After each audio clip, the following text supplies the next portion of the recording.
الله الرحمن الرحيم. الحمد لله رب العالمين، والصلاة والسلام على المبعوث رحمة للعالمين محمد وعلى آله وأصحابه أجمعين.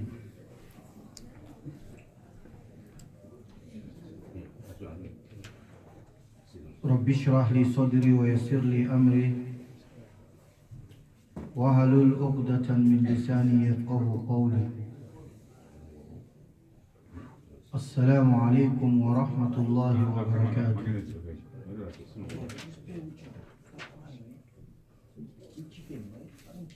السلام عليكم ورحمة الله وبركاته.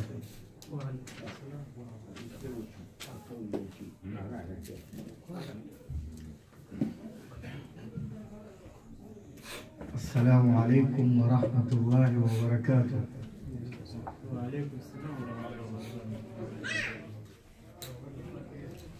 For you to respond is a wajib. Even you are doing zikr, you cut your zikr, you respond. That's a wajib, and zikr is not a wajib. Okay.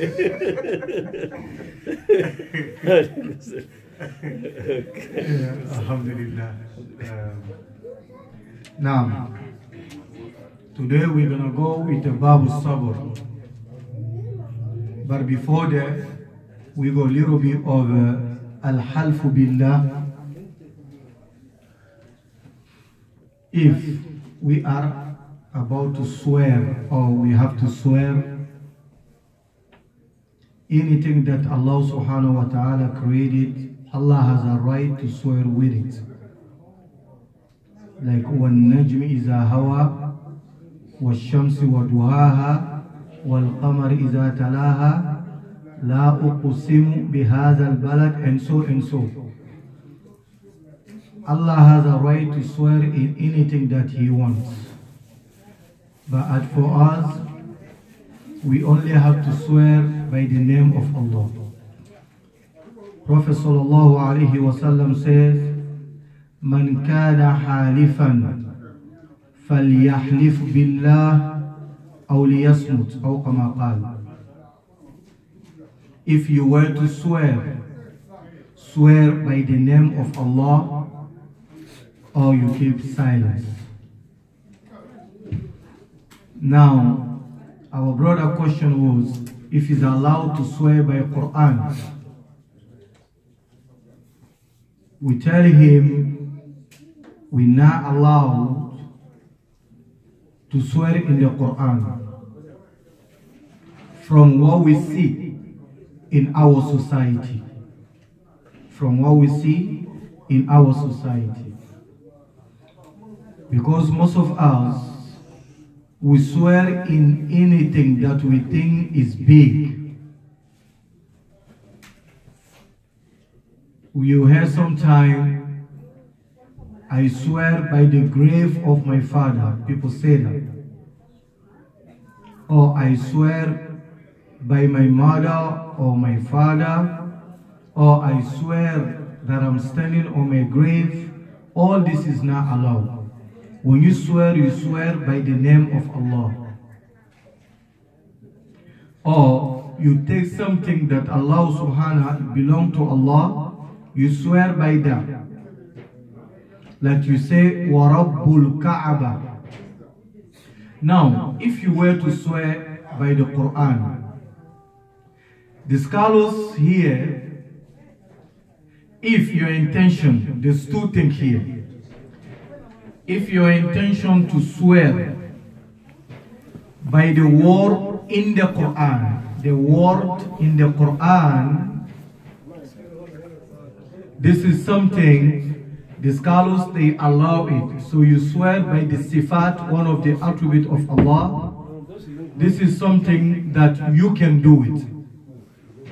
But if you swear by the Quran, just by the mujallad of the Quran, but your intention was not the word of Allah, you're not allowed to swear with it. So for us in our society, as Imam, if you've been asked, is it good to swear in the Quran? In our level for now, say no. In our level for now, say no. Because these two different things. If someone say, I swear by the Quran, we ask him, you swear by the Quran, what is your intention? Just mujalla the Quran, as the scholars say, is two things. The one who swear by the Quran, one is allowed and one is not allowed. If you swear by the Quran and your intention is the word that inside the word of Allah, like you say, I swear by the word of the Quran, this is allowed. But if you swear, the second one which is not allowed, you swear just by mujallad, papers in the Quran.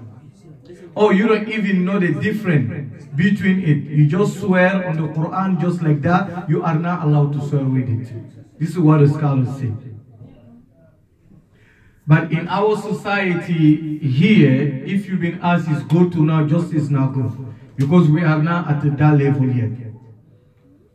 Just swear by the name of Allah. Wallahi, billahi, tallahi, that's it. Let's stop there for now, then we go. But it's haram to swear by anything else which is not the name of Allah, or one of the attributes of Allah subhanahu wa ta'ala, sifatullah. If you swear by the sifatullah, is good. If you swear by the name of Allah, is good. If you swear by the Quran, your intention is the word of the Quran, no problem. But if you just swearing, you don't know the difference between two things, just I swear in the Quran like this is something which is not allowed for you. You have to know the difference. But for us, by swearing with the Quran, we're gonna stop that. Let's swear by the name of Allah. Wallahi billahi tallahi. And swearing also in the Sharia is something which is not encourageable. Because Allah says in the Quran, the one who swear all the time, just 1, 2, 3, is swear that we have to witness that person is a liar. Anything. People don't believe you, or you make people believe in anything you say by the name of Allah, you are a liar. You are a liar. Alright? Allah mentioned that in the Quran. وَلَا تُطِيعُ كُلَّ حَلَّافٍ حَلَّافٍ. This is come in the story of Walid, but it applies to each one of us. You make people believe by the name of Allah, and most of it is not even true. So don't take it as a habit all the time.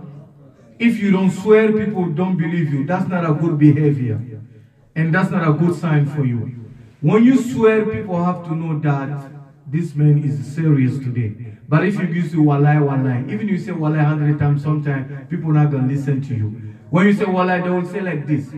They're not doing that to the name of Allah, but they're doing that to you. Because they see you say wallahi many times before, and they find that it was not a truth.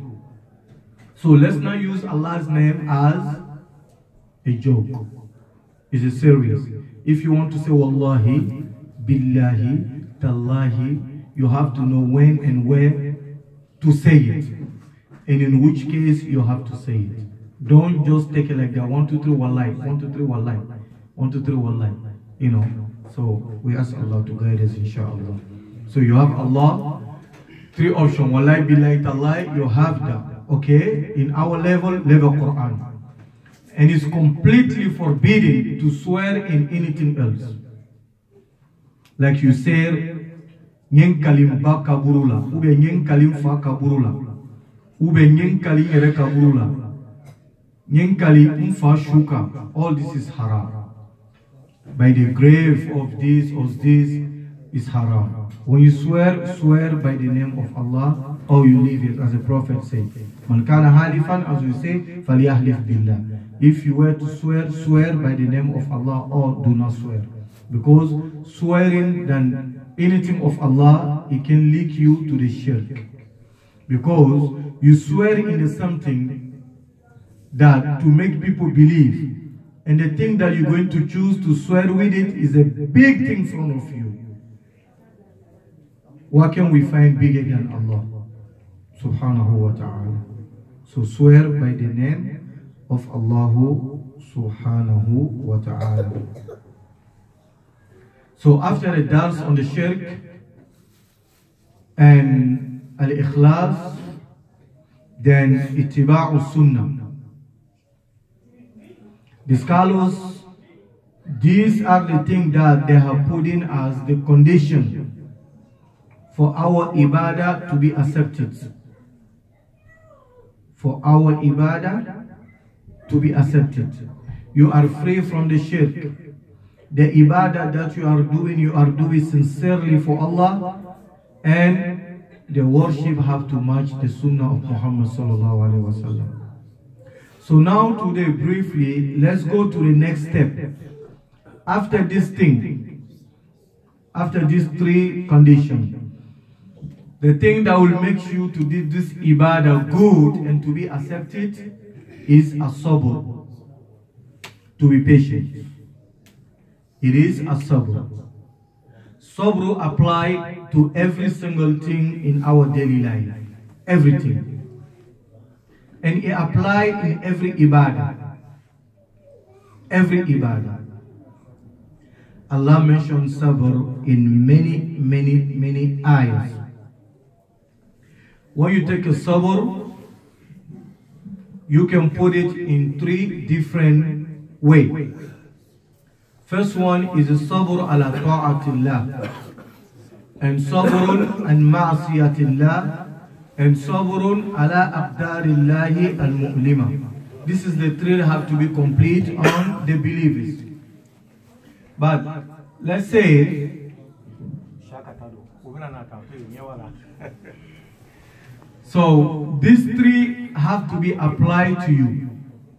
Sabr ala ta'atillah, to be patient on the ibadah.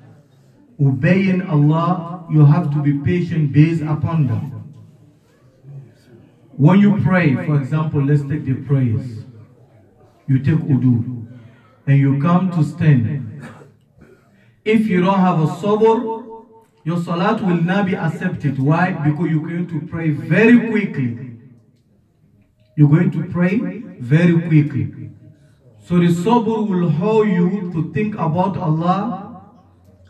Even this worship is difficult on you, but this patience will hold you to make sure you do this very good and very nice. Because by praying 10 minutes or 15 minutes, one farida, it is heavier on us and it's difficult for us, except the one Allah has made it easy for you. But to be patient, you fight your soul to make sure you did this salat correctly. Sabrun aidan ala ta'atillah. Even fasting is with a sabr. Is with a sabr. It's not just you thirsty or you angry. Time will come at the daytime, 1 or 2, you cannot hold it no more. But the sabr, you do jihadul nafs, you fight your desires, you continue until 8 o'clock. Sabr is to be patient. Sabali. So to be patient, it applies to everything. Even while you are driving, like those of you drive. You see, sometimes you drive, there's no customer at all. Now you put off duty, you head into the masjid. That's the time they're gonna start giving you customer everywhere. And if it's a yellow cab, you drive up and down, no customer. When you put it off duty, now let me go pray, you will see the customer everywhere. So now, are you going to pick them or not? It's a sabr now. For you to make sure you hold yourself to continue to go pray. And most of the time, I think most of us experience this. Even I'm talking, I experience this. When you put it off duty, it's time for salah, you want to go pray. And the customer go like this, you say, let me just pick this one. You're not going to get that prayer no more. If it's a zuhr, if you don't be careful, even asr, you're not going to pray on the time. And at the end of the trip, the customer going to fight with you, they don't even pay you. Or they will pay you with a headache. Because why? You violate the law of Allah. Everyone experiences that. And sometimes, You know, you even keep talking. You there driving 1 hour, no customer. Let me go pray. You drive through. Now you're in front of the man, you're parking. Oh, I'm going to JFK, I'm late. Can you pick me? It's not a human being, it's a shaitan. Don't pick her. It's a shaitan. Then you pick that person. You say, okay, please pick me. I give you $20 more tips. And you're going to get stuck in the traffic. Zuhr, you late. Asr, you late. Maghrib, you late. So from there, to be patient. To say, okay, let me forget about this $80. Let me just go jihad, do nafs, I'll do my prayer. After I finish, I will get it. All this is a sabr on the ta'ah. Like you walk in the restaurant or you work somewhere. Every morning you have to be there 4 in the morning.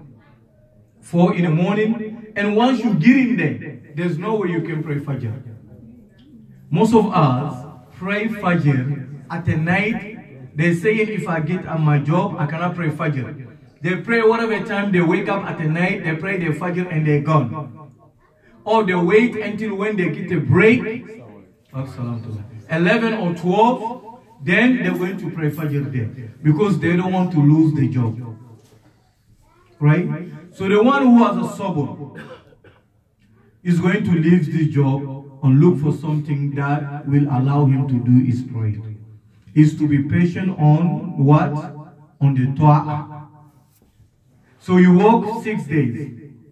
Let's say Fajr is at 5 o'clock. And every day you have to wake up 3 to get ready to be at your job by 4:30. But Sunday you're off. Fajr is at 5 o'clock. But you will sleep until 9. You will not pray Fajr too. You have no patience. You have no sabr. You have no sabr. So, in this kind of the case,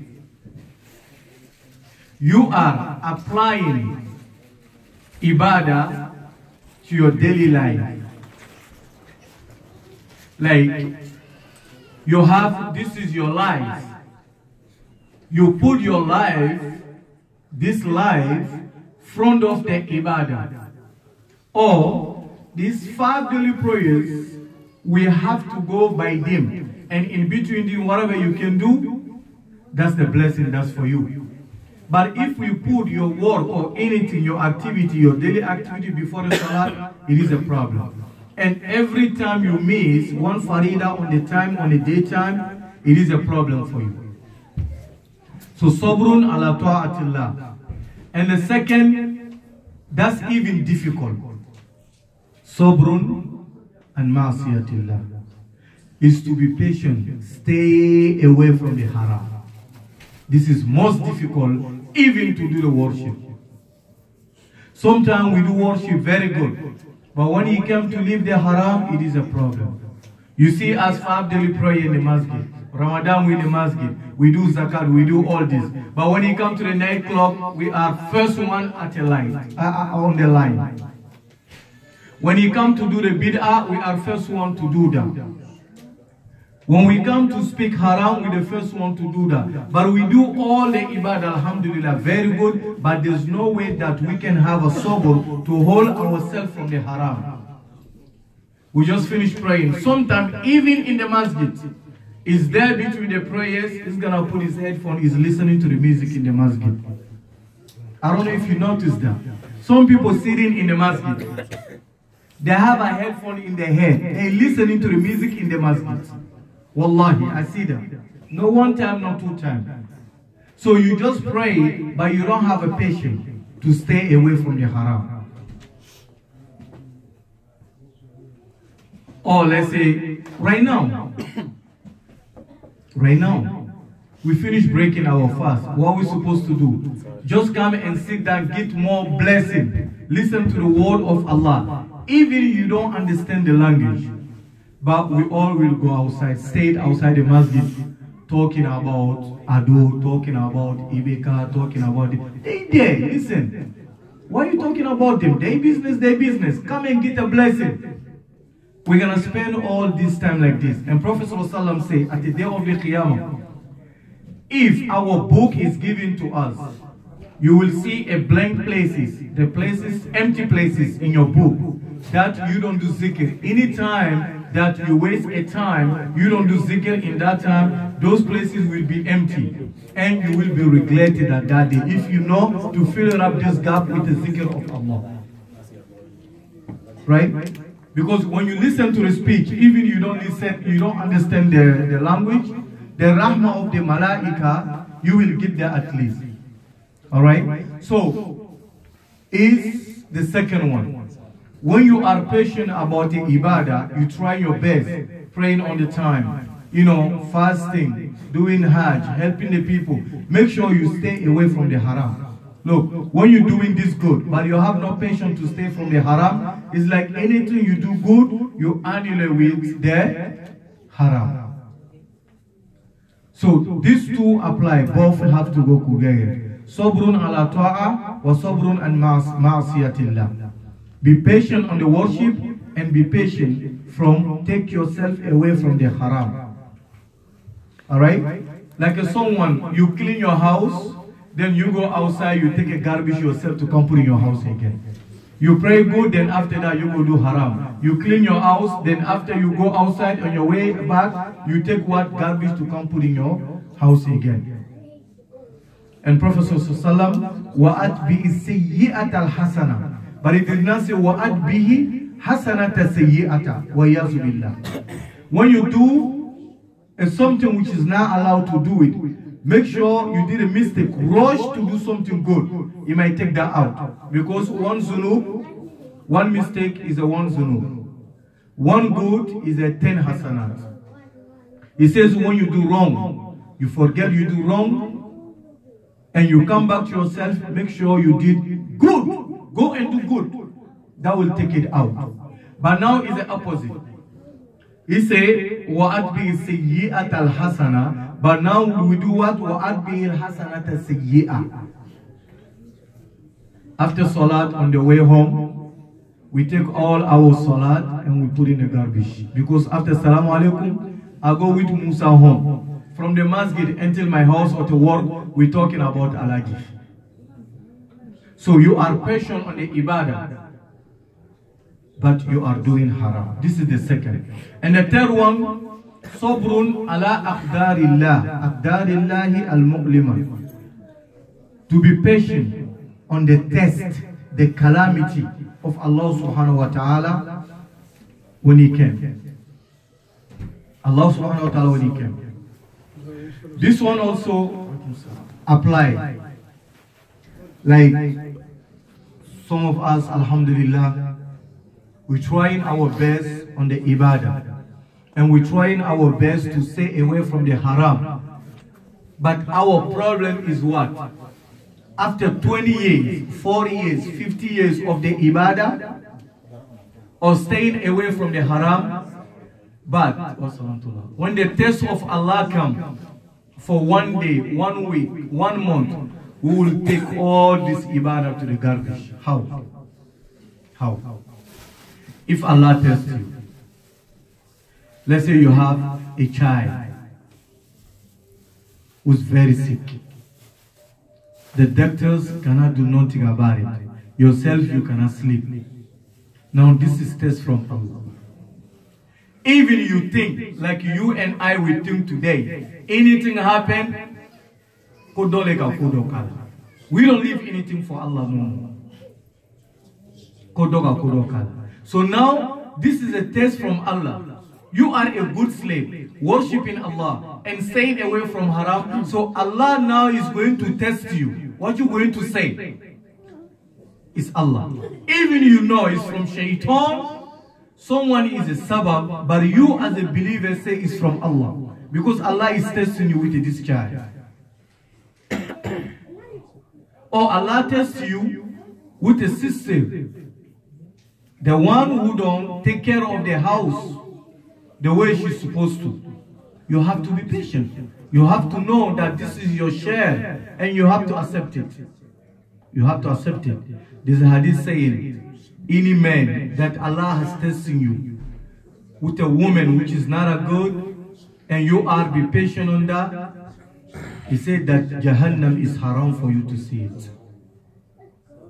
There used to be big scholars, big Karamogo. Used to have a lot of students. He checked him. But his wife, subhanallah, Allah tells big people that his wife don't show him any good. As we say, she goes crazy when the students are there. Chokoroba is sitting between the students giving class, then she goes starts coming. You are nothing, just a weekend man. I don't have even Nansongo. I need the money to go buy that. You sitting there. What you doing there? And the student, you know, they go very angry. They want to respond. Sometimes even ask the teachers, can you divorce this? Can you divorce her? What the Ustaz say to them one day? He said, listen, I claim to be a Muslim, and inshallah I think I'm a mu'min, and Allah have to test me. And Prophet sallallahu alaihi wasallam say, La yu'minu ahadukum hatta yuhibba li akhihi ma yuhibbu li nafsihi. None of you will be a true believer until you love for your brother what you love for yourself. And this applies to the brothers and the sisters. So look at her. She's not good. She don't know how to take care of the house. She don't know the rights of the husband.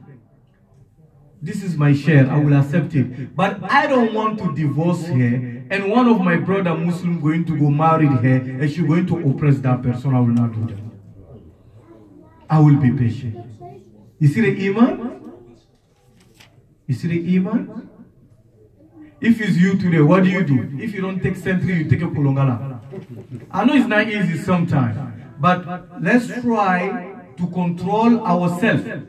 I might be the first one to fail into this test. It does not mean I'm saying it, I'm correct. Like, I might be the first one to be tested, but we ask Allah to guide us. But what we're saying, to be patient, apply to everything. If you are, alhamdulillah, trying your best to worship Allah, and you are trying your best to stay away from the haram, it's not a finish. There's another sabr. The test of Allah will come. The test of Allah will come. And most of the time, it will come by the way that you never thought about it. You never think that your wife will betray you. Maybe it's going to come from, the test will come from that day, that place. Or your children. The one who loved most, and you did everything for that child. And it was 100%. By the time you say, alhamdulillah, it's finished, now it's okay, I'm going to send you, he's going to get married now like this. He turned backward. He don't want to even hear your name. This is a test. Don't say, I'll do all this for you, I'll do all this for you, I curse you. Sometimes we do that, but it's not good. Cursing is not good. If you curse your children, they're from your blood. No matter what, good or bad, they will come to you. Don't curse them. You pray for them. Just pray for them. One of our sisters is here in New York. She said one day she was listening to the speech, one of those stars. She have a son. This son, anything bad you think about it, he do it. There was no solution. She was trying even to leave the house because of this son. But she said one day, I was listening to the speech, Usa say, never curse your children. Never say a bad word to them. Never use your force. Their mind belong to Allah. Why don't you call Allah? Allah will change their mind. After speaking, don't force. She said, starting from that day, Ustaz, anytime I pray, I make dua for these children. But it took a too long way. It was difficult. Like I'm making dua, this child is getting worse and worse every time. Since I start making dua, things getting worse. And he start doing the nonsense thing. And I was like, what I'm saying my dua? I'm cursing him or what? I heard this guy say to make a dua. I'm making dua and he's like this. But he said, Wallahi, Allah has answered my dua. It changed completely. But it took me 4 years I was making dua. Allahu Akbar. This is his here. He's in New York here now. He was telling me this story. So let's not curse them. No matter what, don't kick them out from the house. Let them stay. They want to come in 3 in the morning, talk to them. If there's no way to leave them. But if you kick them out, What you don't want is like you taking them to give it to the shaitan. Let's make dua for them. Make dua for them. Pray for them. Don't kick them. Don't curse them. Always accept them. Don't say, I did for you since you were born. No, it's not finished. If you are father or mother, never think about sleeping. Never think about getting rest. Because your responsibility will go high and high. So, when the calamity or the test of Allah come, you have to accept it. This is the third one of about the sabr. Try to do the ibadah very good. Try your best to stay away from the haram. Get prepared when Allah is testing you. Make sure you're ready for it. Don't get panic. Because sometimes we get panic. The first thing come to our mind is Marabu, no Allah. If you do that, you fail. Because this sabr 3 have to be applied to you. Don't call it. I'm not saying to call your ustaz or your friend or your sister or your mother in your brother Muslim that you believe, oh, I have this problem, can you make dua for me? It's good. Dua mustajab aw kama qal. If your brother make dua for you and you're not aware of it, it's mustajab. Simple dua. When you pray in the sujood, he make dua for you.